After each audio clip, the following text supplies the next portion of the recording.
friendship that'll never ever end.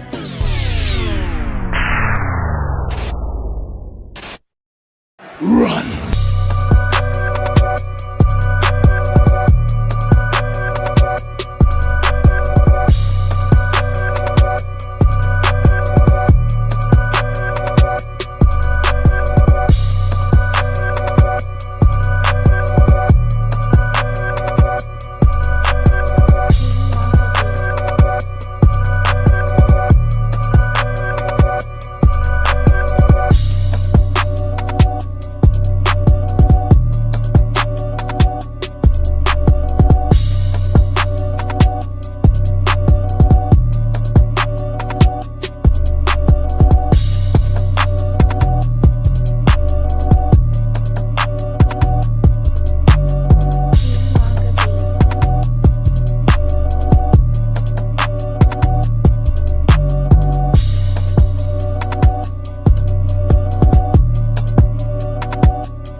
It's a beautiful day in the neighborhood.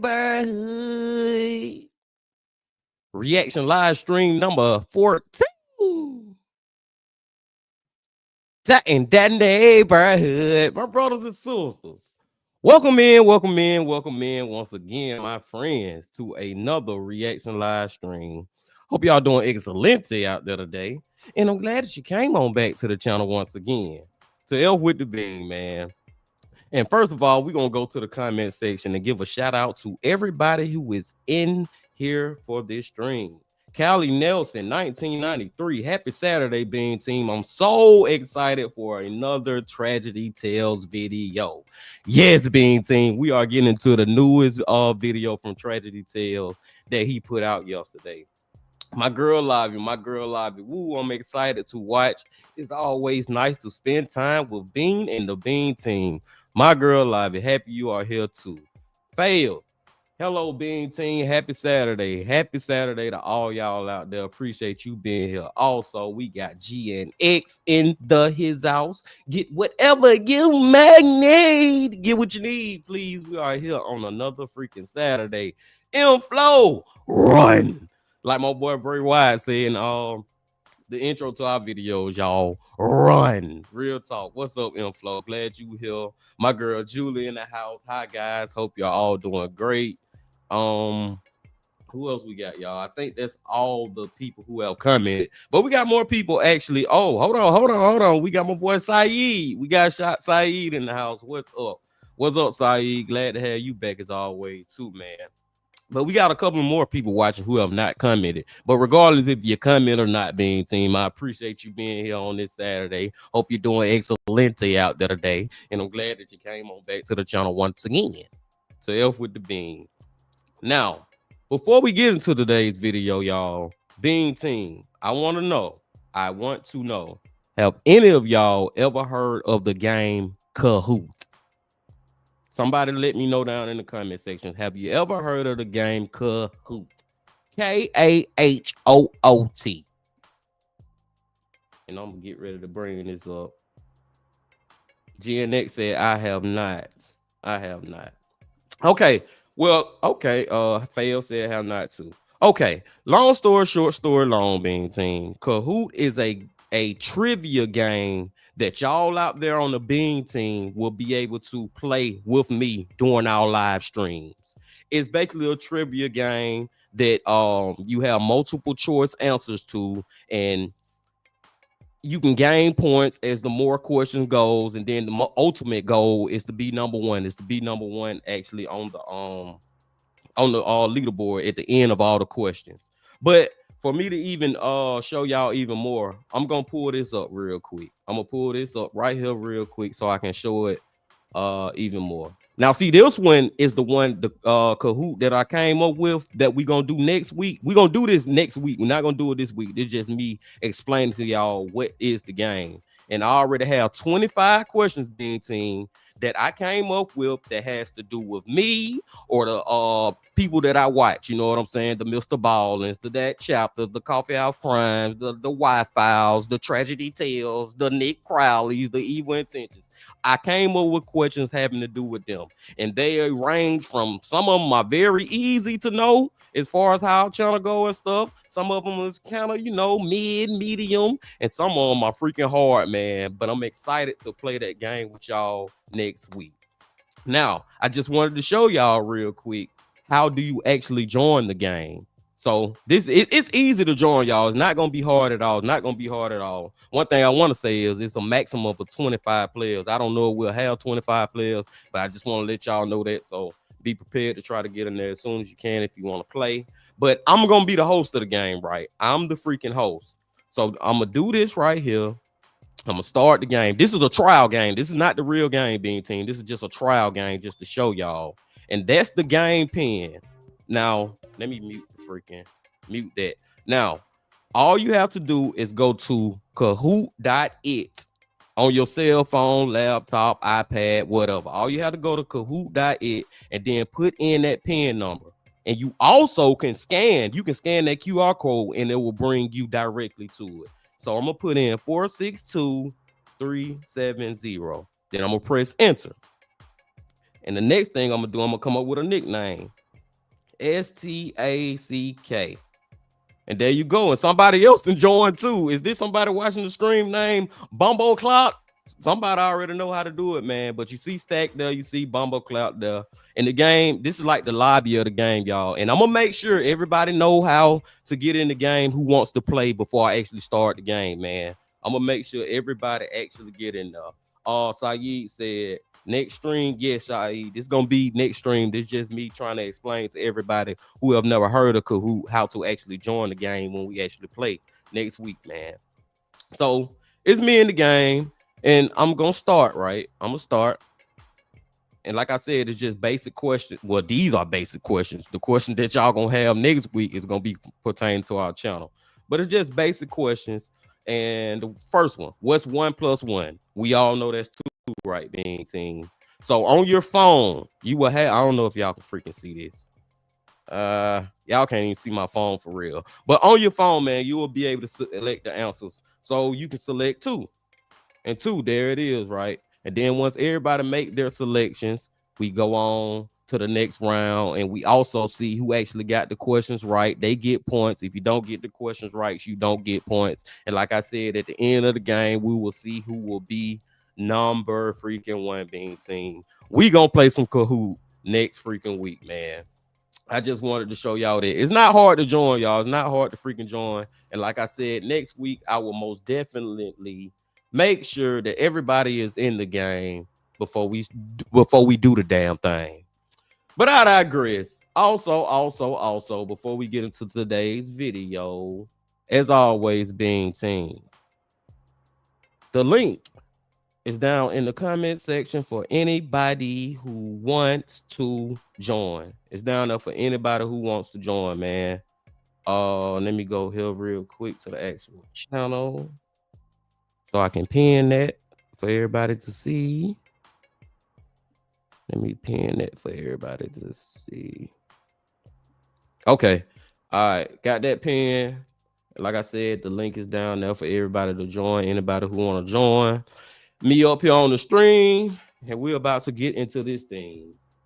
And today, we are going back to my brother from another, better known as Ryan from Tragedy Tales. Back to Tragedy Tales, big team. Ryan just put this video out yesterday. He just put this video out yesterday, and I was like, this perfect timing, because I was wondering what we was gonna watch today over here on our live stream. So we gonna check this one out, and we may check out another Ewu Crew video out after this, just depending on how much time we are spent watching this one. Let me make sure all the settings are right. Make sure the settings right. Hold up, we got our girl Livy. Livy in the building once again. What's up, Livy? Hello. Good to have you back. Happy to have you back, man. Diana said, what a cool idea. Yeah, Diana, like, I think it would be fun to play that game with y'all, and it's really gonna test. It's gonna test how much y'all really know the Bean Team channel. Yeah. Livy, have you ever heard of Kahoot? Oh yeah. Oh, okay. Well, yeah, I hope to see you here also. I got everything ready, man, and we're about to get into it, Bean Team. But before we get into it,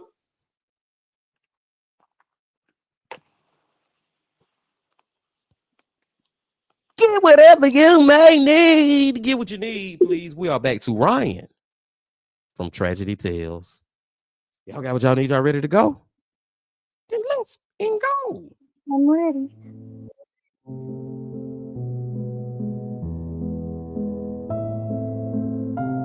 The internet is chock-a-block with horrifying and unsettling videos, most of which we've covered on this channel.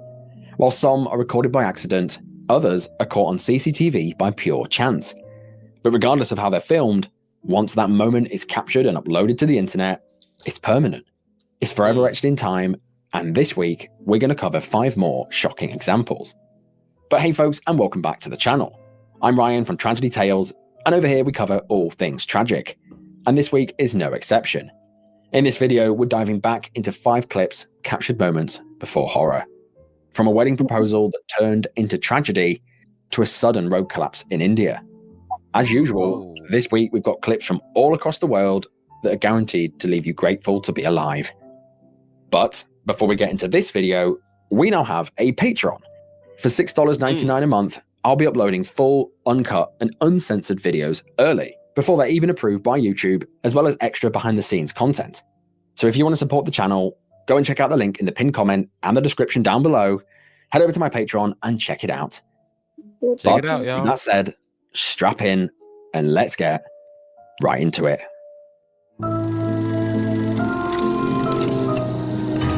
Get whatever you may need.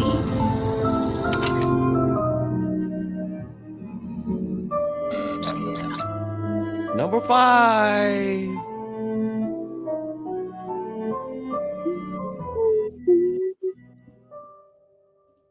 This hauntingly tragic first clip originates from Tanzania, in Africa, on Thursday the 19th of September 2019. That year, it was a very special year for a Louisiana couple, 40-year-old Stephen Weber and 40-year-old Kenesha Ann Twain. The pair had been together 2 years, and that year it was to be both of their 40th birthdays. To celebrate Kenesha's 40th, Stephen wanted to make the occasion extra special. So, to do this, he booked a 4-day stay at the Manta Hotel, located just off Pemba Island in Tanzania. Stephen surprised Kenesha with the tickets, and she was amazed. It was due to be the holiday of a lifetime. The Manta Resort offers a variety of exotic rooms and exciting things to do.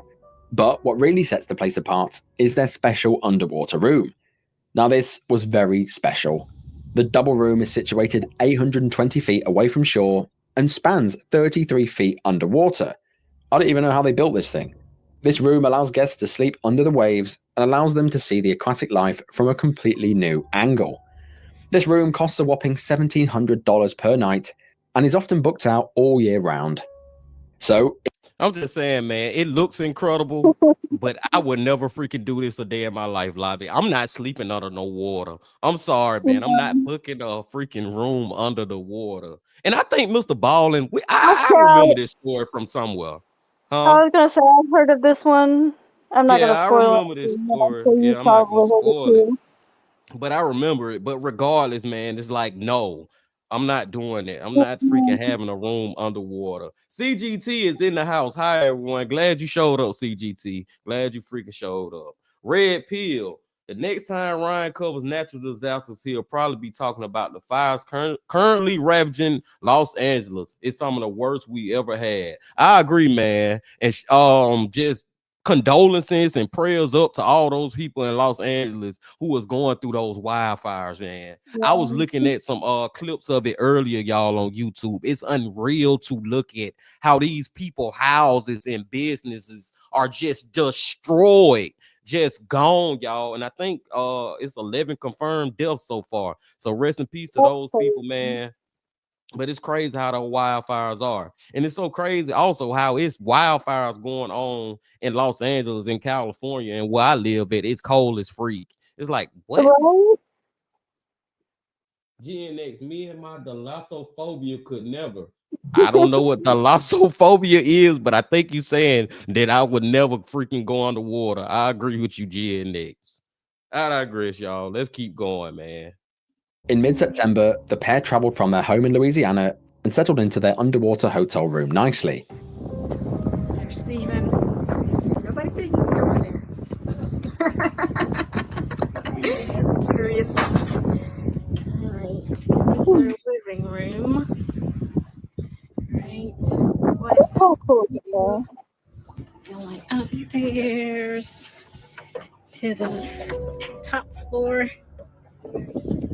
Bed, the stargazing bed. Oh my God.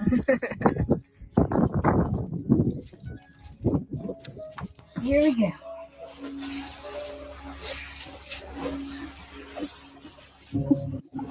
Hey, here we are in the room. I think that's a cool idea. There is the bed. Some fishies. Oh, there's one.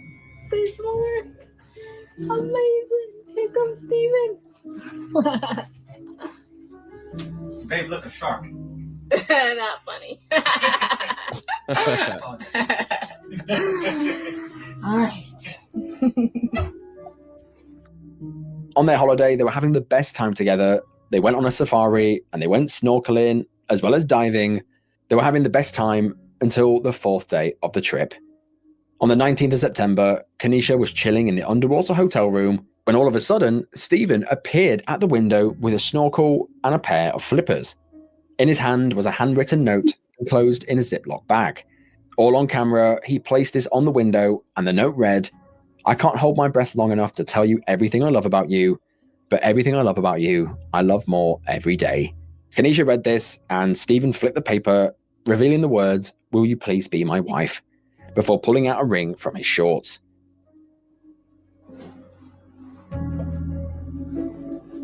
What does that say? Oh, it's so cute.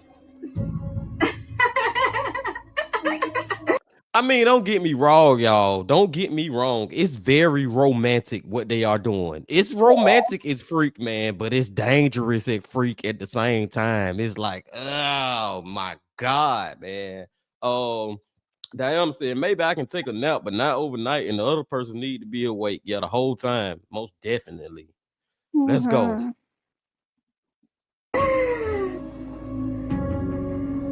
I'd rather sit on the outside area.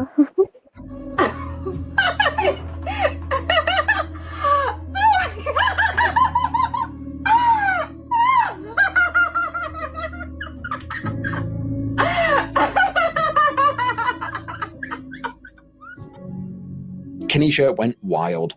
What a beautiful and thoughtful way to propose to your loved one. It was all laughs and smiles. And then Stephen realized that he was running out of air. In an instant, he dove back up to the surface and Kanisha ran to meet him upstairs. But when she got to the surface, it was silent. Stephen was nowhere to be seen. Panic set in when he never resurfaced. Kanisha ran downstairs and attempted to seek help, but was unable to reach resort staff by phone or by radio. In desperation, she returned back upstairs and flagged down a passing boat, who quickly discovered him floating lifelessly in the water. This good Samaritan attempted to revive Stephen on the boat, but things just didn't look good. Police and ambulance crews were called, with staff only relaying that there was a problem in the water. By the time they arrived, nothing could be done, and Stephen was pronounced dead. Kanisha was, of course, left totally devastated. What should have been the start of their new lives was, in fact, the end. She, as well as many others, wondered what exactly had happened. Did he suffer from a heart attack, or anything similar like a stroke? Or did he simply run out of air, overestimating how far he could dive on one breath? An autopsy was conducted, but sadly this also proved inconclusive. Some divers say he probably experienced a blackout, but I guess we'll never truly know. After the incident, Kanisha posted a heartbreaking memorial to her Facebook, saying that you never emerged from those depths, so you never got to hear my answer. On the post, she said yes, yes, a million times, but Stephen will never hear these words now. Damn, man. This was absolutely tragic, and for Kanisha to capture it all on video is even more horrible. It's bloody haunting watching what should have been a heartfelt, amazing moment that ultimately ended in horror and heartbreak just moments later. Makes me wish some people didn't do what they do. That's a tough one, man. Lively, how do you think he died? Do you think he just couldn't hold his breath long enough and couldn't make it to the surface? I mean, that's maybe there is. I don't know. I was gonna say a brain aneurysm, but I think you have to have a certain thing for that to happen. Yeah, I wish he just would have went under there with scuba gear on, or whatever, the freaking mask, the snorkel mask, or whatever. I don't know, man. Ryan mentioned maybe he had a heart attack, but I don't really I don't think that happened. That's a once in a million chance of happening. I think he. Sorry. No, go ahead. I was gonna say I'm starting to think maybe he really did just like lose his breath and maybe blacked out, like they said. Yeah, or panicked or something when he couldn't hold his breath no more, trying to get back to the surface. Who knows, Yeah. man? It's sad because, like I said, he was trying to do something very romantic. You know what I'm saying? Yeah, For it's his a lady, good for idea. his woman, for his future wife. He was trying to be creative and come up with the most creative way to propose to her and all that. And it turned to a tragedy tale. Long story short, short story long. Yeah, it doesn't get better no matter how many times I hear it. Yeah, man. Diana said, shocking how quickly things can go wrong. I agree with you. Like just a snap of a second, everything can Yeah, just change. one minute you're getting proposed to, the next your soon to be fiance doesn't Is emerge. that what I'm saying? So heartbreaking. I agree, Kylie. GNX face so sad, man. Smoke Kennedy in the building. What's up, Smoke Kennedy? This reminds me of gender reveal parties gone wrong. Like the gender reveal that ended in a plane crash. Yes, Ryan has covered some of those too. Like it's crazy how people try to do these cool and awesome things, and then they end up turning to tragedy. Also, Smoke Kennedy, who else had just joined? Smoke Kennedy, CGT, and Red Pill Freedom. Y'all don't have to do it now, but make sure later on, y'all go back to the beginning of the video because I talked about next week when we will be playing Kahoot, and I would love for y'all to be here. And I kind of like laid out the details then, so y'all go check that out after this. But we gonna continue going. Let's keep going, y'all. Number 4. This next shocking clip was captured on July the 14th, 1999, in Milwaukee, Wisconsin. As they often do in these cases, that July day started like any other day.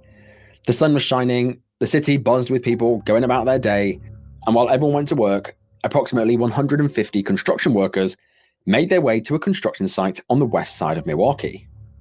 The construction site in question was called Miller Park, a baseball stadium. This stadium was designed to be the new home of the Milwaukee Brewers, featuring a unique fan-shaped retractable roof. This roof was very complex and very ambitious for its time. As it was summer, the weather was hot, as I said, but that day it was also quite windy.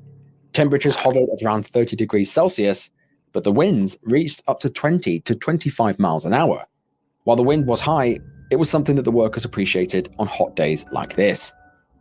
All day, the workers grafted on the stadium using a large crane known as the Big Blue Crane.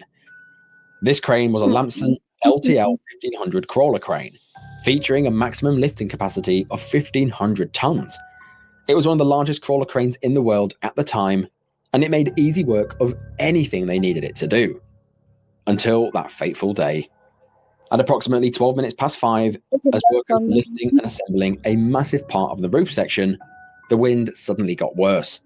Workers expressed concern to their managers at the speed of the wind, but before anything could be done, an almighty gust blew, and it was enough to topple the crane.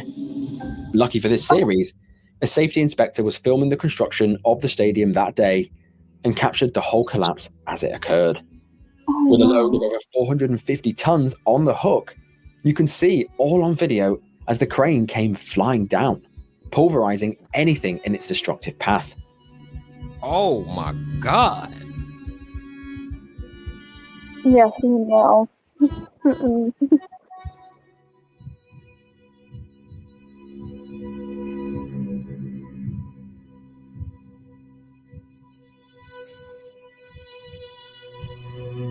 Man. That's like tons of weight just crashing down to the ground. I'm talking about tons of it. Oh yeah.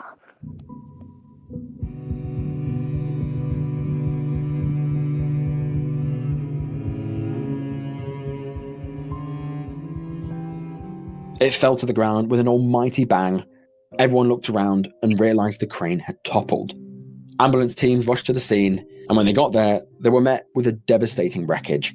The collapsed 450-ton roof piece that they were lifting up, as well as the massive crane, lay twisted on the ground. All scattered around was debris and mangled steel. Luckily, most workers were able to move out of the way, but sadly, not everyone was that lucky. 3 iron workers that were on a suspended platform were sadly crushed as they had no chance to escape. This incident remains one of the deadliest crane accidents in US history. This whole thing seems like an OSHA violation example meeting or something. Because let's be honest, surely someone should have seen this coming. Well, it turns out the crane was actually rated for 20-mile-an-hour wind. However, an investigation revealed that although the effects of the wind were calculated, in that calculation, the load of the crane was not considered. Due to this fatal miscalculation, 3 construction firms were fined a total of $500,000 US. Alongside this, the jurors awarded $1.5 million to each of the widows for the pain and suffering caused, as well as and they families deserve to get that money, man. They truly do, and it will never bring them back. Rest in peace to these 3 dudes that we see on our screen right now. But you know the thing that I freaking hate, Bean Team and Lively, is how these like companies and stuff don't be safe. Like they don't follow all the safety rules, and then they end up causing people their lives. You know what I'm saying? Like it's like a lot of people that don't think ahead. they don't practice all the safety measures that they should. We got Red Pill who said, I remember this story. The accident and the damage forced the Brewers to play one more season at their old stadium. I don't remember this story. It was in 1999. I was like 8 years old. But it's just a tragedy tale, man. Another tragedy tale. It could have been way worse, but man, those poor guys. I agree with you too. I agree with you too, Faye, because yes, it could have been a lot of other people up under where that crane ended up falling, and a lot of other people could have died. Let's go. $350,000 for loss of companionship. These widows raised a lawsuit against Mitsubishi, the company that was responsible for the construction of the retractable roof, and they were ordered to pay $99 million US in compensation. Miller Park was eventually finished in 2001 and still stands today under the name of the American Family Field. It continued to serve as the home of the Milwaukee Brewers, standing as a reminder of the sacrifices made by blue-collar workers to build things like this all across the world. Well, Yeah, that's nice. another tragedy tale, Bean Team. What you think, Live? What you got on it? That was just crazy. I don't know. It's one of those. I don't really hear much like this ever happening. So Yeah, it's one of those ones where it's like unfortunate. Like I feel like the wind you can't predict when a gust of wind is just gonna. I was gonna say it looks so big you wouldn't think that it would fall over like, but you know you should probably make sure things are like weighted down or I don't know. And Diana said, how did they not consider the weight? That's the whole point of using a crane lift. I agree, Diana. Like, I don't know. I mean, and that goes back to what I was saying earlier, man. A lot of the times, man, these companies and stuff, they be bypassing or ignoring the safety risk to try to get the job done, knowing that they putting people's lives at risk. And it just seemed like that was another freaking example, man. Another tragedy tale, y'all. Let's keep going. Number 3.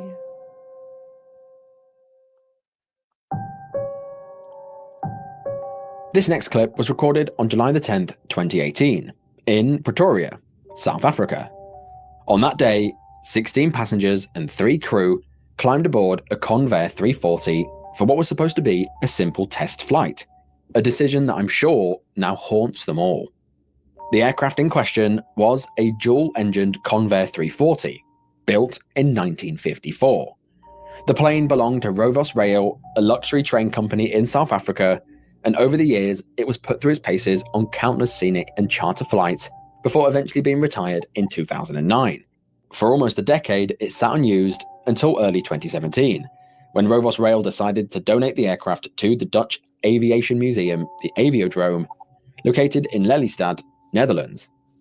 The only problem, they needed to figure out how to actually get the plane there. Despite being maintained while in use, the Convair had sat for years. To even think about flying it again, they would have to overhaul it completely. So, the museum gave it a full restoration and painted it in the retro colours of Martin's Air Charter, a Dutch airline that famously flew Convairs back in the 1950s.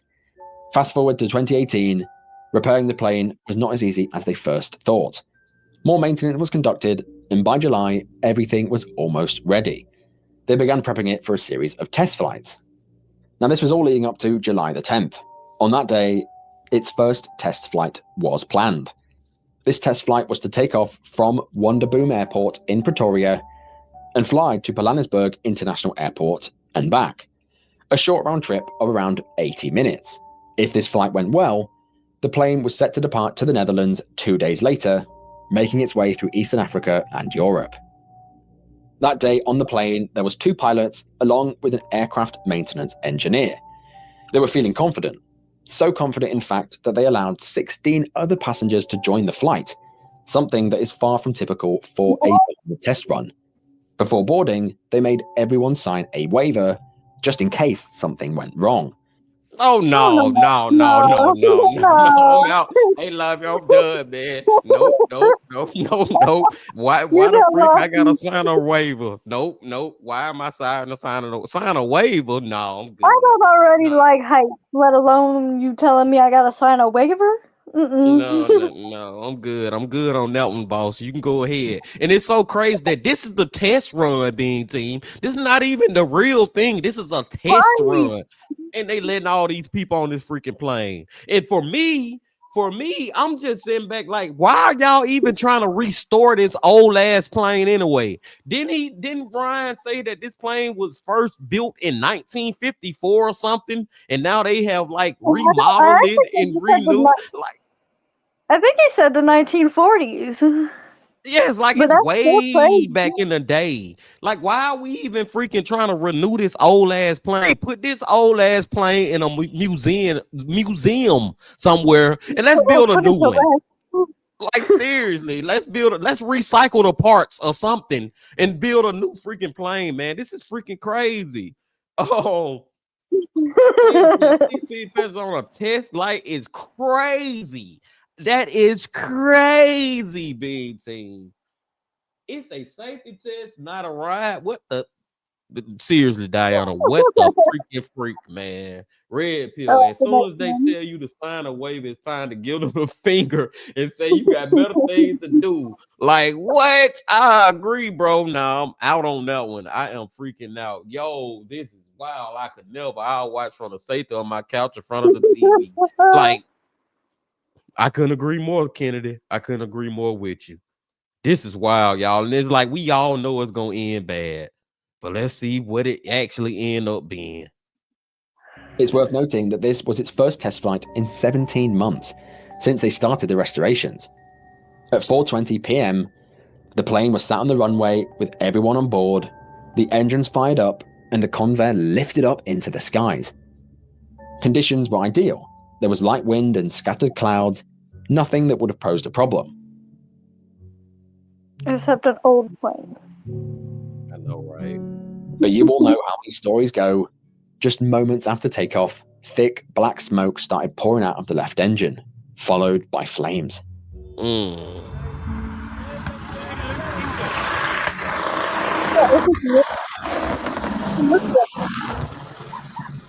they almost hit a bird.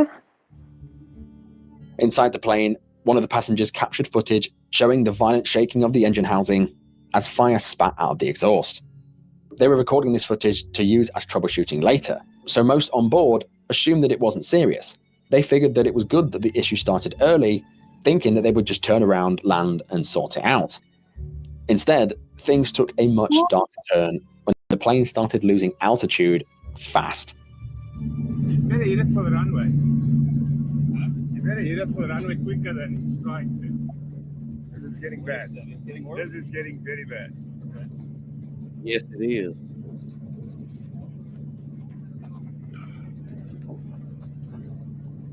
I feel like if they would have hit that bird, it would have made it even worse. Can you?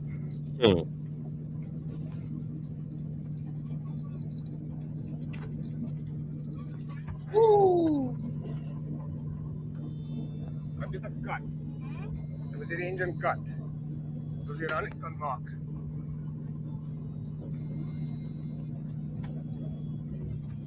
Well, I just gotta say they're a lot more calmer than I would be right now. Like that plane is literally on fire, but they calm with it. Man, I'll be freaking the freak out. I'll be And screaming like a are mother. they even Like, trying to land either?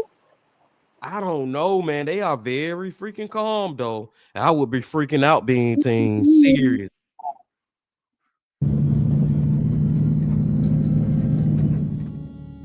Now, whenever there's an engine fire mid-flight, the crew's job is simple.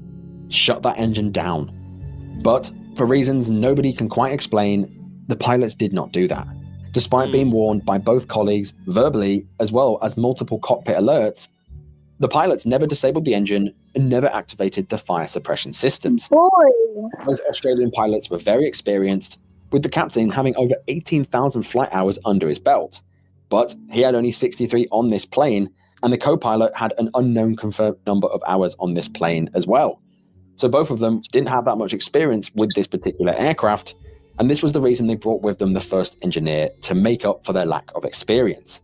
But this just meant when things went wrong, they didn't really know how to fix it. As they returned home, by 4:30 p.m., the left engine had now completely failed.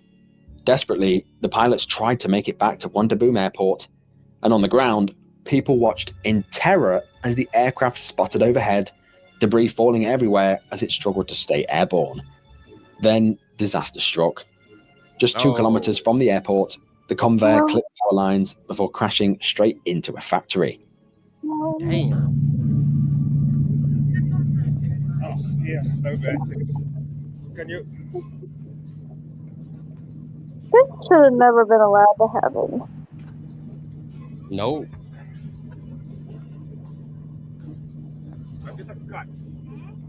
It was time to put that poor plane out of commission anyway.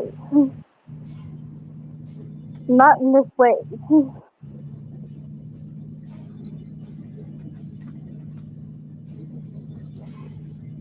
Oh my God.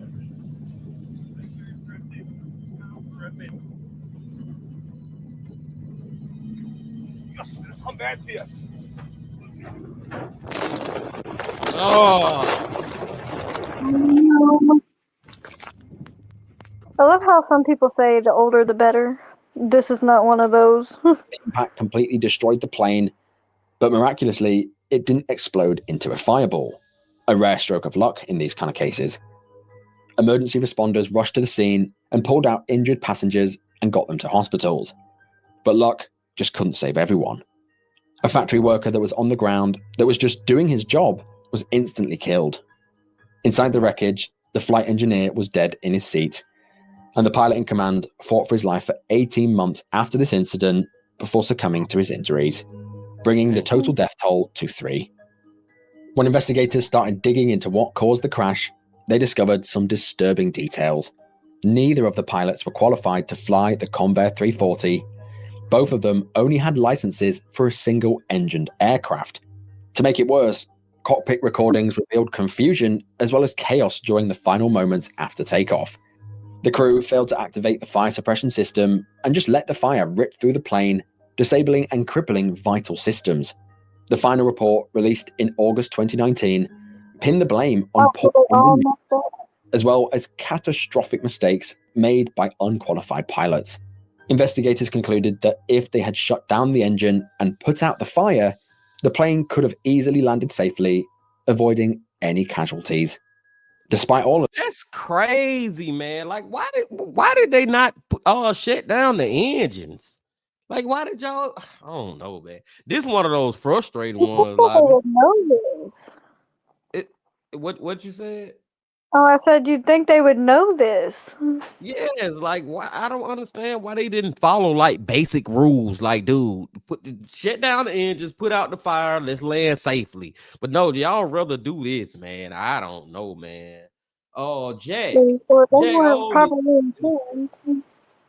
Stag, what's good? What's good? Jack, man. Glad to have you here another time. If you didn't see the beginning of the live stream, make sure you go check that out so you can know about the Kahoot game that we will play next weekend. But yeah, Livey, like I don't understand these dudes' motive for not following basic directions. You know what I'm saying? Yeah. Let's go. All of this, it seems that the one pilot was never held accountable for what happened, a tragic end to a flight that should have never really taken off. Yeah.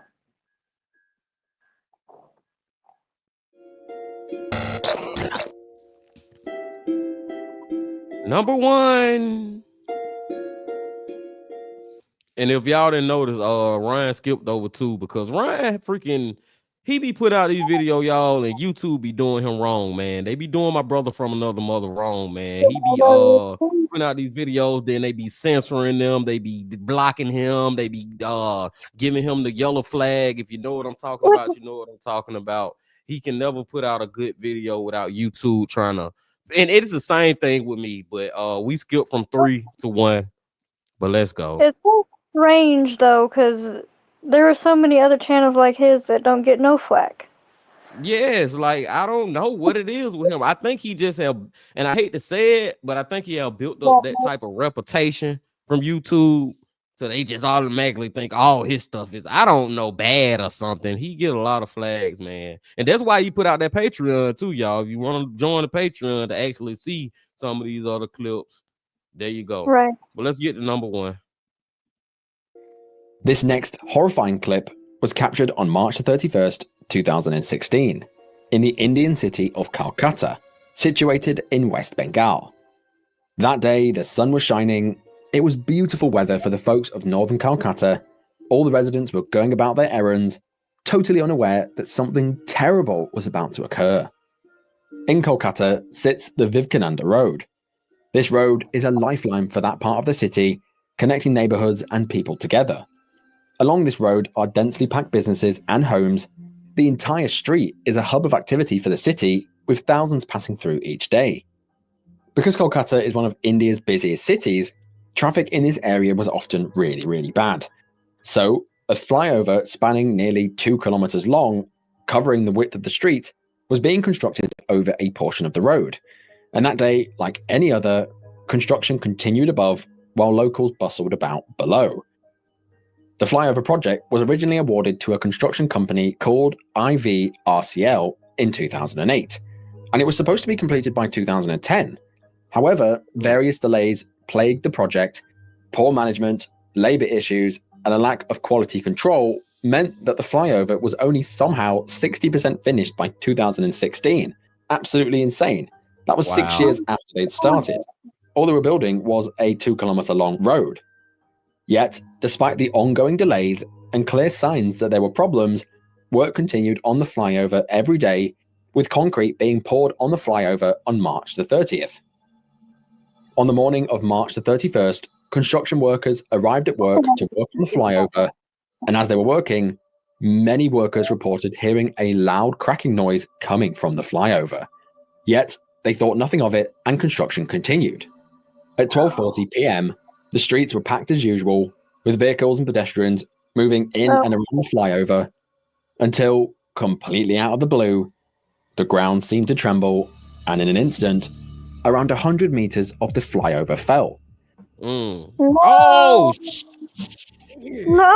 Oh my God. In the blink of an eye, hundreds of tons of concrete and debris came flying down from above like a blanket on those below, crushing people like they were nothing.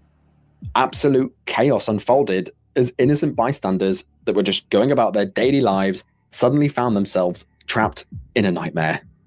Those who weren't immediately crushed by the debris found themselves trapped, their voices echoing through the concrete and the chaos. Ambulances scrambled to the scene and desperately worked to pull survivors from the rubble. But like I said, it was a total disaster. Many volunteered to help pull victims out of the rubble with their bare hands, but many were crushed beyond belief. Rescue teams. Like, did y'all see how many people was under that construction when it fell, that roadway? Lively, that was a lot of people, man. That was a lot of freaking people. CGT. Yeah. CGT on the last one said it doesn't seem as if they didn't know how to troubleshoot that particular aircraft. I don't know, CGT, what the freak they was doing that aircraft. Like Livy and me have said, and I'm pretty sure y'all out there felt the same way. Long story short, story long, that aircraft should have been retired. Like, it was built back in the 40s, 50s, and you want to remodel it. Like, what are we doing? Put that a freaking way. You could do But that as with far some things, but that's not one of them. I feel like. Yeah, not no freaking airplane. No, let's build a brand new one. You know what I'm saying? Oh, but as far as this story goes, this one right here, just seeing all those people up under there just living their daily lives, and it goes back to what I think Diana was the one who said earlier, and it just can happen like that. Everything can just freaking change, man. Let's continue. Teams used cutting torches to break up metal beams, and when this didn't work, they brought in cranes and bulldozers to clear the rubble and move the concrete. It came down around midday at a time when traffic in the area was fairly heavy. We also understand that there were many people living under the flyover in temporary housing. Hundreds of rescue workers have been working through the night to locate and try and save up to 150 people who are feared trapped under a collapsed flyover. More than 20 people have been confirmed dead and more than 90 injured, many seriously. Rescue operations have been hampered as buildings on either side of the street and heavy traffic restricted access, initially at least, for heavy lifting gear and ambulances. That first night was shocking. More than 90 people were pulled out alive from the debris, but they'd been through absolute hell. As the sun rose the following morning, still 100 people remain missing. Over the next 36 hours, rescue teams worked tirelessly to help people in the rubble, but sadly, by the end of this horrible ordeal, 27 people lost their lives, with 80 people suffering serious injuries, most life-changing. While building collapses are quite common in India just due to lack of regulations, it's not often something like this occurs. Officials started an investigation into the collapse, and what they found was just shocking. First things first, the construction company IVRCL had been blacklisted by many Indian states due to negligence in previous work, so they shouldn't have even been tackling any construction whatsoever. This is probably why it took them years to even build a 2-mile road. It's ridiculous. Other than this, the investigation revealed defects in the flyover's design, as well as subpar construction and the use of inferior materials. It looks messed up, even with it like this. The design of the road was executed poorly, and the raw materials used were substandard. In the aftermath, 62 families near the site were evacuated for debris removal. The entire area was crazy, looked like a war zone. This tragedy sparked protests in the local area, with many furious that the local government had chose this construction company to undertake such a vital project. While compensation was eventually provided to the families of the victims, it was seen by many as insufficient to make up for the destruction and the loss of lives. Days after the incident, police in Kolkata opened a culpable homicide case and detained 5 officials from the construction company. However, despite arrests as well as a swift investigation, as of 2025, the legal proceedings look to be still ongoing. Nearly a decade after the collapse, no final sentence or conviction has been handed down. What should have been a simple construction project instead became a symbol of neglect, mismanagement, and ultimately, death. It just looks like a bunch of trailers stepped on top of each other. And the most disgusting part is nobody even got charged with nothing. Like, you heard what Ryan said at the end. Like, oh my God, man. There should have been some type of the managers, the supervisors, the owners of the company. Somebody should have been facing some type of consequences for that. Red pill freedom. How does this company still exist with its track record? I agree 100%. They've been doing bad and terrible-ish. They've been being unsafe, and they still building roads out here. And look at the trash-ass road they built. Yeah, with that kind of track record, how did they even get hired for the job? Exactly. Red pill. Great freaking point, man. Like, what? Diana. People really are greedy to approve these things, knowing it can hurt so many people. And Diana making another great point too, because at the end of the day, it's all about the money. It's all about the greed. It's all about being greedy. when I saw how it looked to begin with, it didn't look safe to begin with. Yeah, and I think Ryan said it was only 2 miles long the road, and it took them all these years. Like they was BSing this whole Yeah, time. Like, dude, they they was weren't even BSing. tall. They weren't even serious, and they didn't care about really trying to make that freaking road safe. They cared about the money, like Diana said, just being greedy, man. People are just greedy and don't care about the safety of the people, man. But nobody being charged for those people dying. Oh my God, that is terrible. That is Let's hear what let's hear what Ryan got to say at the end, Bean Team.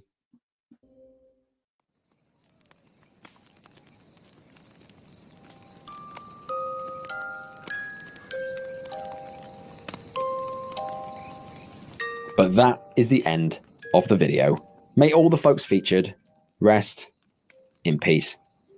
very R.I.P. much. Now, these clips constantly remind me that life is so fragile. Every day you could be chilling and you could be randomly hit by lightning just sat at your desk. You could die on the spot, or you could die to a heart attack or a stroke at any moment. It's crazy how sudden life can change. But starting from the top, we've got Stephen's proposal. Holy moly, I'm surprised that I haven't heard of this case yet. It's got to be one of the most tragic clips that I've ever covered. The fact that Kanisha never got to tell him yes is awfully tragic. Yeah. Then the big blue crane collapse in Wisconsin. I'm sure this case is definitely being used for learning purposes nowadays. While the construction company did plan for the wind, they didn't account for the extra weight being on the crane. Because of this fatal miscalculation, 3 workers lost their lives in such a brutal, unavoidable way. While I'm glad their families fought for justice and ultimately got accountability, this will never bring back the 3 men that were lost. Then next up, we've got the test flight in Africa to bring loads of people on a very first test flight on an aircraft that you haven't flown in 17 months is borderline insane. Both pilots were inexperienced on this particular plane and leaned heavily on the engineer that they brought on board. The footage captured from the ground and on board is truly terrifying. And looking at the wreckage, it's a miracle that anyone survived. I think that one of the people died in this crash was just a man working at a factory, doing his day job, and he lost his life. Just imagine that. You're working your job, totally in your own world, and suddenly a plane comes crashing through the ceiling, through the building, and kills you. Just insane. Crazy. And finally, we've got the Calcutta flyover collapse. Everything about this story was just silly. They'd taken like 10 years to build a bridge, and they were only somehow 60% complete. It seems that they just either couldn't be bothered to finish it, or were taking their time to just get more money from the government. The fact that the company was in fact blacklisted and then used subpar materials to construct the flyover, none of this should have happened. It's seriously totally avoidable and totally tragic. But most importantly, what did you guys think of this one? As always, I'm interested in all of your thoughts below, but I will see you in the next one. Bye-bye. Another Tragedy Tales video, Bean Team. Another great Tragedy Tales video. Let me give them a like real quick. Freaking crazy, Livy. What you think about all the cases? I mean, Matter of fact, let's just go back through them real quick. We're gonna start with the number 1 that he had with the bridge collapse. What you think about that one? they weren't even trying. They wasn't serious at all. I feel like, how do you mess it up that badly where it falls on so many people? Traps basically a whole bunch of people underneath of it. Yeah. I feel like they it was like that because like Ryan said, they was only like 60% done with it. Like they weren't even freaking done with that bridge. It was not ready to go. It was not ready for people to travel on, but they didn't care. They just wanted to get the freaking money, man. Just freaking crazy. Ryan covered a lot of those type of videos with the people who not the people, the companies who don't care, man, and just can be negligence like that and don't care about people's safety. The one before that with the old ass 1945, 1954 plane That was crazy too, y'all. Like that plane should have never ever went back in the sky again. I Well, don't care how much you I if don't they care how were to much use you somebody remodel that it. was You said what? specialized, I feel like if they were going to actually do that, they need to find somebody that's qualified to use that specific type of plane. Right. Like, And yeah, so they were quick to know how to, get rid of the fire and yeah, but you remember Ryan said they could have shut the engines off and they would have been able to put out the fires and land safely. But for some reason, they didn't go that route. I don't know. clearly they didn't That want to do that. I don't know. I don't know. that It's was just a weird. it was yes, that was a weird one too. The one before that was the crane. That crane, all that weight falling to the ground, man. And those three dudes died. Could have been a lot worse. Rest in peace to them. But Yeah. that's another case. That's another case of people not being safe, knowing that people lives at risk and they not taking all the precautions that they could and should have. Yeah. And then the first one being team, the first one was God. the dude who it was like I said, it was very romantic. It was very Yeah, romantic this what he one was just hurts doing. my heart. I understand it completely, but man, it was dangerous at the same time. And at the end, at the end of the day, I wish he would have came up with another romantic plan other than that. Yeah, exactly. I mean, I get where he was coming from, and it's really sweet. And I know he didn't think that anything like this was probably going to happen, but oh, It was dangerous. It was he freaking didn't get dangerous. to hear his girlfriend's reply to him. Man. But I digress, being team. I'm gonna let y'all go now, Live. I appreciate you coming to join the stream once again. Got anything else to say? um, it was as fun as always.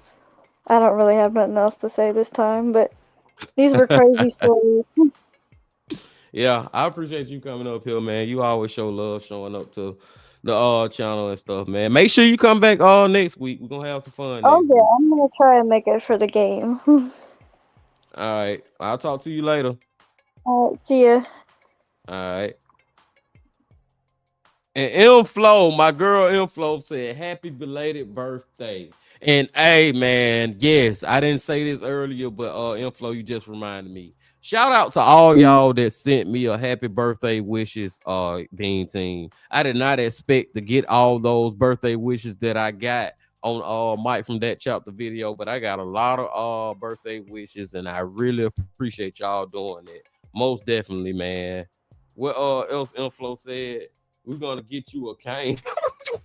Give me a cane for. I ain't that old. Goddamn, inflow. I'm only 34. I'm only freaking 34. I'm not 84 yet. I'm not 74 yet. You funny as hell, inflow. Shout out to you though, man. I love you too, man. You always showing love.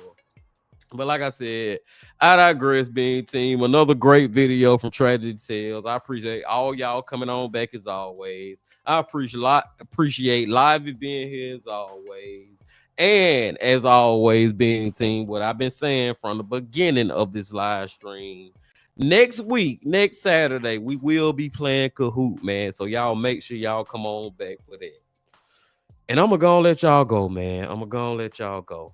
But before y'all leave, just please hit that like button, comment, subscribe, and do all that if you ain't that. And remember this: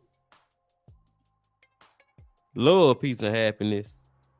Stay safe. Don't stop. Keep going. Yeah.